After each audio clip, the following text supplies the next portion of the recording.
I grew up in Hartville, Ohio, in a Christian home. Never a point in my life where Jesus and my faith was not a priority. Accepted Jesus into my heart at a young age, and from there continued to grow my faith. Yeah, grew up in a Christian home. Had a very strong Christian family, parents, 3 older sisters. So I was the baby in the family, and just got to grow up with a lot of good influence and got to build a good foundation of who Christ was and what he meant in their lives, and then ultimately what he meant in my life later on. We started dating in I think January of 2008, and then we got engaged December of 2008, and then got married August of 2009. After we got married, we both had jobs, and we started looking for churches, and we ended up going to Redemption Chapel when it was at the Block. So we've been here for a while. Pretty quickly, I think we got plugged into a community group and started to try to get involved from there. Part of it was playing church too, of I wanted to do everything we should do, wanted to get involved as much as possible. And I think one of the things that changed for me was CLC when I got involved in that. And it was a 2-year commitment with a group of guys. And just a dedicated way to get to know other Christian men who are in a similar phase of life that were trying to essentially figure things out and understand what it meant to be a man of the Lord, as a husband, as a father, in the workplace. And relationships that I built there helped really build a good foundation of knowing who Christ was. So then when we started to build our own family, I could really start to feel that I didn't just know Christ, but he was actually a part of my life. So we had our first son, Ryder, in May of 2013. And then we had our second son, Emmett, in August of 2015. And so at that point, we were doing good. We felt like we have been doing everything right, or that we should be doing. We had a nice little house. I stayed at home with the boys. Mike had a good job. Everything was going well, and we were very comfortable.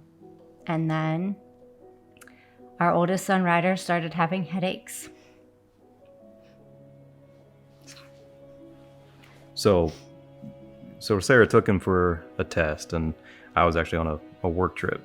And I got a call from Sarah, and I can remember it vividly, saying that Ryder had a tumor in his brain and his spine.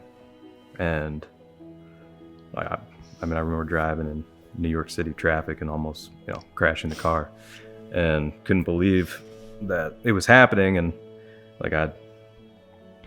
I was praying to God that prior to all this, that I feel like a storm, something's coming. And obviously this was it. And it was pretty crazy from there, just how everything went down, how it went so fast from there. Once we found that out, he immediately had to go into surgery.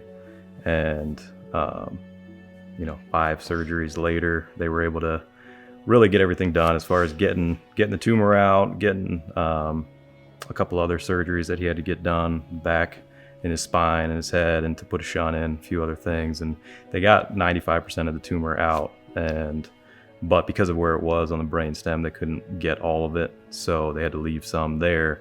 Really nothing can prepare you for that, to sit in a room and they tell you, when the phone rings, you're going to answer it, and you're going to listen to what they tell you. And when they tell you your son has a brain tumor, you kind of lose it a little bit. And instantly, from being comfortable, we were very uncomfortable. We were not in control, and we had to rely on doctors and family, and basically, ultimately, God. I don't think there was any point that I didn't trust in the sovereignty of God and the plan that He had for Ryder, for us, for what this meant for the future. And, so I'm very thankful that we had that, because I can't imagine going through something like that without having that faith. Again, because of where the tumor was and some of what had happened, he's been on chemo ever since. So we went through one stretch of chemo that was a little bit more intense, and then he took a break from that, and then it started growing again. So he needed to get on another chemo. He was on that for 2 years, and then he went off again, and it started growing again. So we went back on the same medicine. He'll be on that probably for the foreseeable future.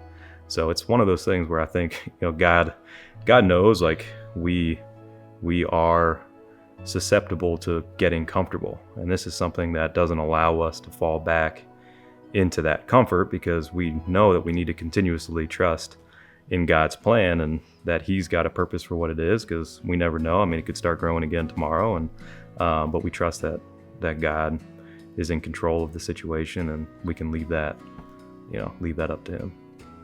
Well, I mean, so at this point, Ryder's in 3rd grade, Emmett's in 1st grade, and we do have another kid, Coleman, who he's a big joy in our lives, and but he's 4.5 now and going on 15. When I really think about how God showed up in like everything that, in all of it, like every time, I can't, because who are we for all these people to like love us so well? So, and like, I mean, redemption had a huge part in it.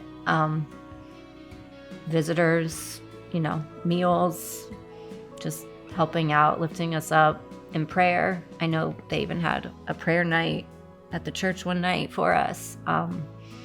So like redemption's been, part of our story the whole way. God is in control. There's going to be more trials. There's going to be more storms. There's going to be different things that are going to happen. But now having that and having a consistent walk with Christ and what that means in my life is something that I go to daily, consistently, because without that, again, it's easy to fall off track. Based on from where we've come from and seeing what Ryder has been through and where he is today, I don't know how you do it go through something like that without leaning into Jesus and your faith. Just seeing the work that God has done through it all has just made our faith so much stronger, and I guess even more real than it was prior to that. We're the Browns, and this is our redemption story.